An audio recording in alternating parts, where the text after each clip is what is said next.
I want to start the show on something I do, and I'm after I did a Levy line on it today, because it's really important to me. But more important, I think we owe a debt of gratitude to people that are very, very brave.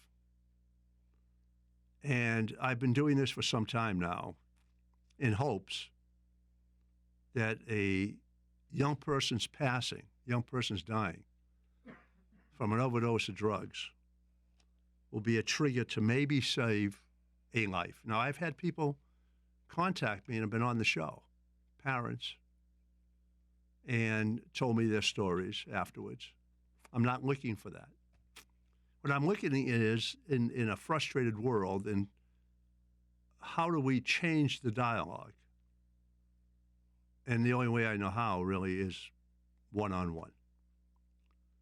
So as I picked up the paper over the weekend,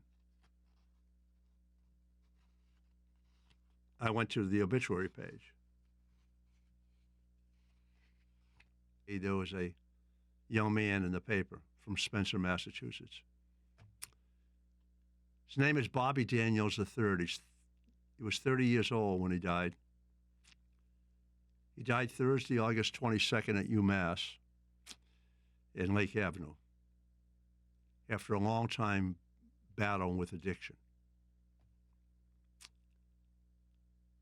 Robert Bobby Daniels III obviously isn't alone in this world suffering from addiction. But he doesn't suffer anymore because he died from it. And the bravery of his parents, Robert P. and Leslie J. Mills Daniels, Jr., and his sister, Marissa H. Daniels of Pawtucket, Rhode Island, and his paternal grandparents, Robert P. and Alice Daniels, Sr. of Spencer, maternal grandmother, Florence Joan Mills of Spencer, and other family members. The decision for them to put in public how their loved one died is tremendously brave and tremendously important for all of us. He had many friends, handsome young man, longtime friend and partner, Jenna Kesputis of Worcester. He was born in Worcester and graduated from David Prouty High School in Spencer. He was a field operator for all-county paving in Delray Beach, Florida, and he enjoyed fishing and loved watching sporting New England sports teams. He struggled for the last 10 years of his life with addiction, and served as a power of example to others during his recovery. He fought it to the end, and in doing so, he met many people during recovery who continued to support him in his life throughout Massachusetts and Florida. But he lost the battle. But the bravery of those who he loved and loved him was not to let him die in vain, was to tell people about him. And maybe, just maybe, one person will read that obituary and decide to take a different route.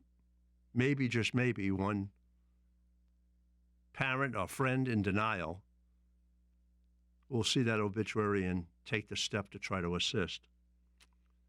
Can't make him do it. It was a terrible tragedy, yet tremendous bravery, and I want to thank their parents for sharing him with us with a sincere hope that he rest in peace and that he did not die in vain. The funeral will be held Tuesday, August 27th from Henry Moran and Son Funeral Home, 23 Maple Terrace, Spencer. A Mass at 11 a.m. in Our Lady of Rosary Church, 7 Church Street in Spencer.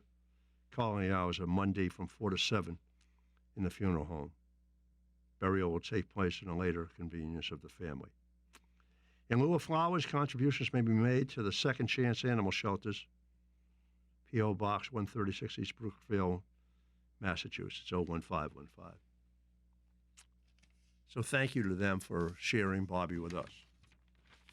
And I hope my sharing Bobby with you might make a little difference. I hope.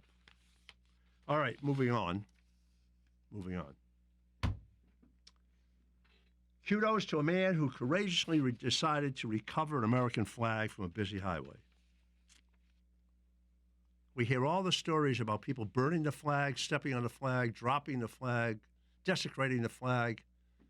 Well, this guy risked his own life to save a torn and tattered American flag that had been lying on a busy highway during rush hour. James Daly, 33-year-old resident from West Bridgewater, was on his way home from work last week when he noticed a flag attached to a pole in the middle of the northbound lane of Route 24 between exit 15 and 16 at West Bridgewater and Bridgewater Town Line. Dealey, a 33-year-old resident from Massachusetts, risked his own life to rescue the flag that had fallen on the busy highway. While most people passed it, rode over it, Dealey recalled his elementary school memories, stating and staring at that flag and holding his heart while reciting the Pledge of Allegiance. He feared it would be run over countless times in the night and forgotten. I drove past it just like pretty much everyone else did, but I kept on going up the highway. And I was torn. He said, should I really go back and pick it up? I thought about always seeing the flag throughout my entire journey through this crazy world and thought what people did to it. Memories that would never fade, though. Dealey, who says the flag might have fallen off the back of a truck, turned his car around, put on his hazards in the breakdown lane. He then waited about 15 to 20 minutes on the side of the highway during the busy 5 o'clock rush hour, scoping for an opportunity to grab it when traffic lessens. That time came, and he saved our flag. Mike? Oh, I don't know how smart that was, but salute to him. So I'll either spit it and burn it, step on it. He reveres it. Salute to him. We'll take a break. We'll be back. More of the Jordan Levy Show will return.